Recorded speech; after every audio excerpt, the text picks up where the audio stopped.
noches, queridos amigos del misterio, y bienvenidos otra noche más a mi canal Ghost Project Madrid. Yo soy Caterina Eisenberg y vamos a seguir hablando del derecho en el misterio. Y esta noche vamos a tratar un tema interesante e importante para todos nosotros los que nos dedicamos a la exploración, a la investigación, a la experimentación, ya sea de carácter urbano, ya sea de carácter paranormal. Los abandonos. ¿Qué consecuencias jurídicas puede acarrear a nosotros meternos dentro de un abandono? Ante todo, tenemos que tener claro un concepto que en España no existe propiedad sin dueño. Cuando una persona fallece sin dejar una descendencia, sin dejar una ascendencia, unos herederos o unos legatarios, esta propiedad no se convierte en propiedad de nadie, no, para nada. Esta propiedad se convierte en la propiedad del Estado, ya sea de administración pública local, ya sea de administración pública provincial o general. Pero esta propiedad tiene titular.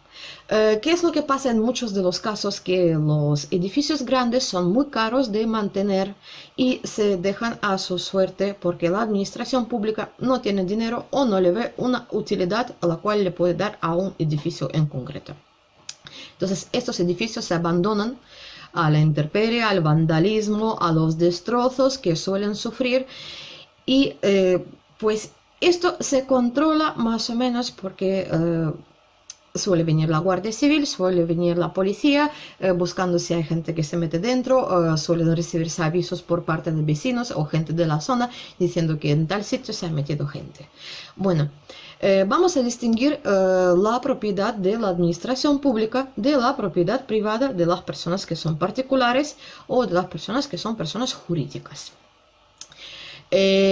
Cuando hablamos de la propiedad privada y nos metemos en una propiedad privada, nosotros estamos cometiendo un delito tipificado en el Código Penal, en el artículo 202, 203 y el 204, que es el allanamiento de morada.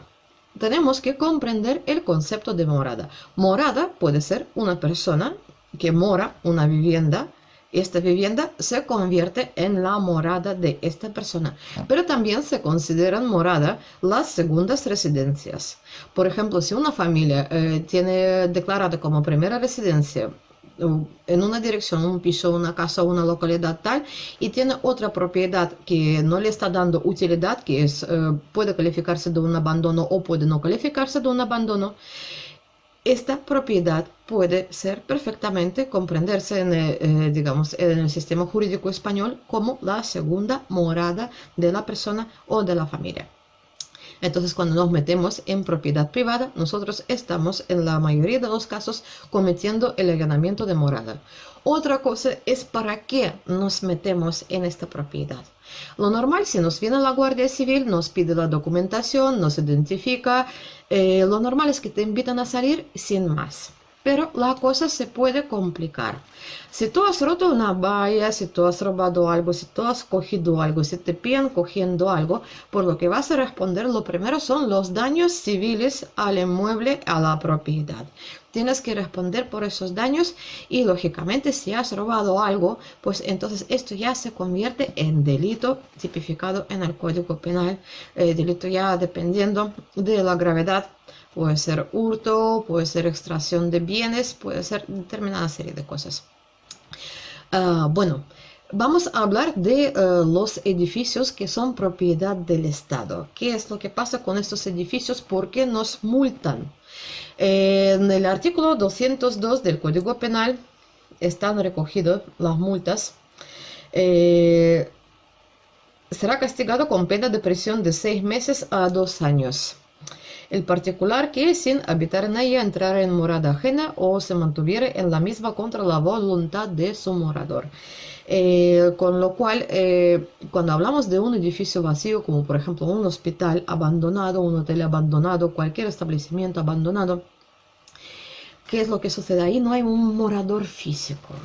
En la mayoría de los casos, ojo, aquí voy a hacer una excepción porque si existen ocupas, ojo, ocupas, y hay que entender eso también, que un ocupa es un morador y un ocupa tiene derechos al igual que cualquier otro morador, porque él está, ya sea de forma legal o de forma ilegal, morando este edificio, esta propiedad.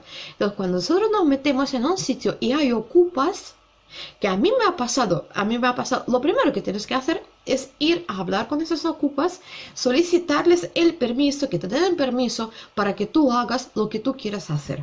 Por ejemplo, cuando yo me fui a un hotel abandonado en la sierra, a mí me salió un ocupa con un perro, con un pastor alemán, preguntándome, oye, ¿qué haces aquí?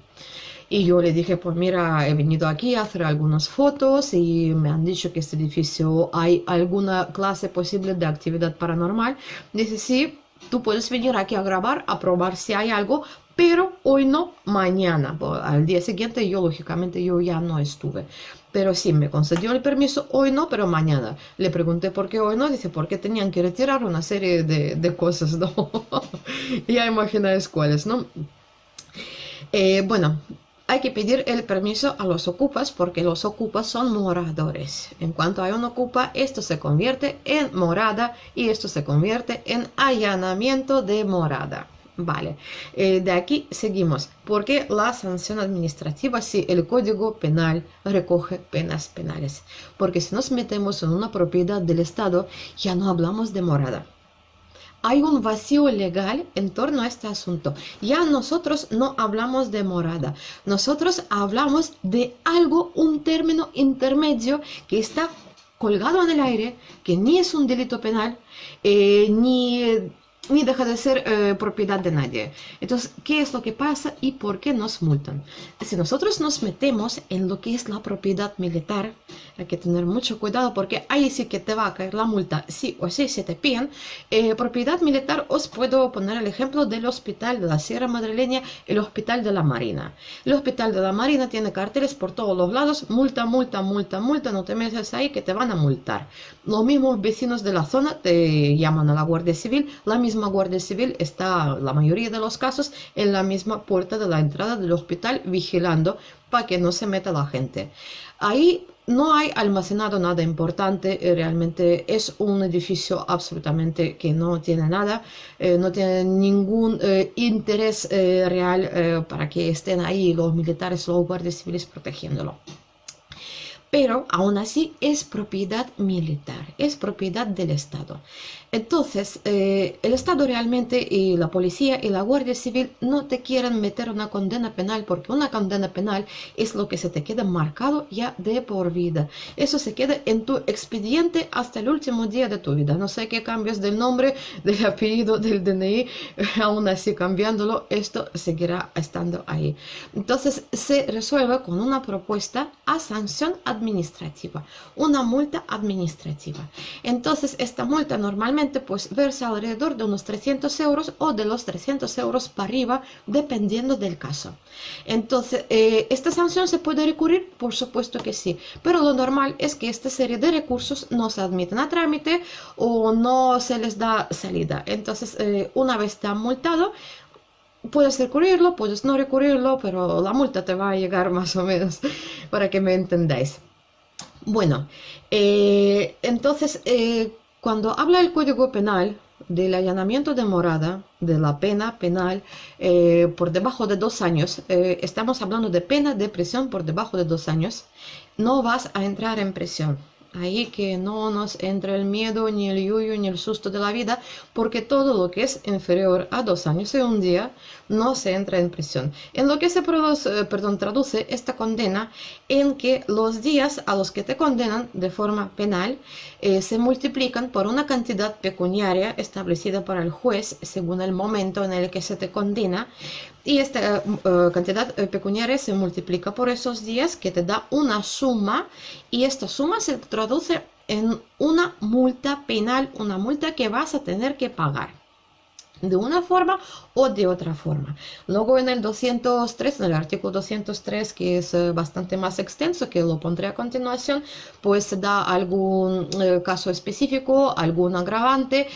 El artículo 204, cuando el allanamiento de morada se produce por una persona que es un funcionario público, que es un policía.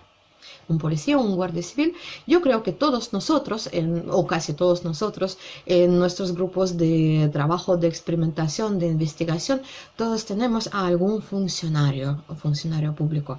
¿Qué es lo que sucede cuando a ti te pillan con uno de sus compañeros, que es un policía, ya sea local, ya sea nacional, o sea guardia civil? Bueno, que este compañero se tiene que identificar como una persona civil.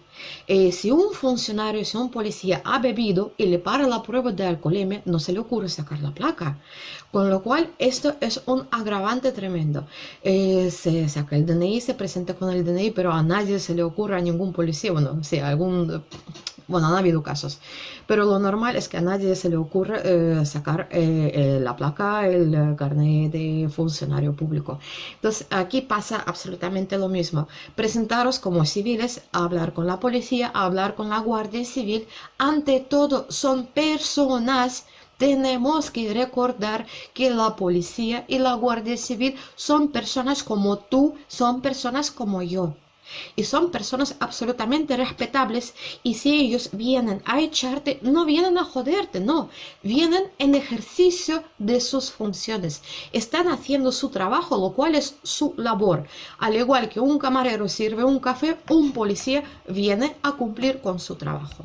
Entonces, esto es lo primero, no ponerse chulitos, porque chulitos nos puede acarrear determinados agravantes, ya desde el aumento de la multa, y si nos ponemos violentos, ya nos adentramos en otro campo, ya más bien penal, al menos el calabozo te lo vas a comer.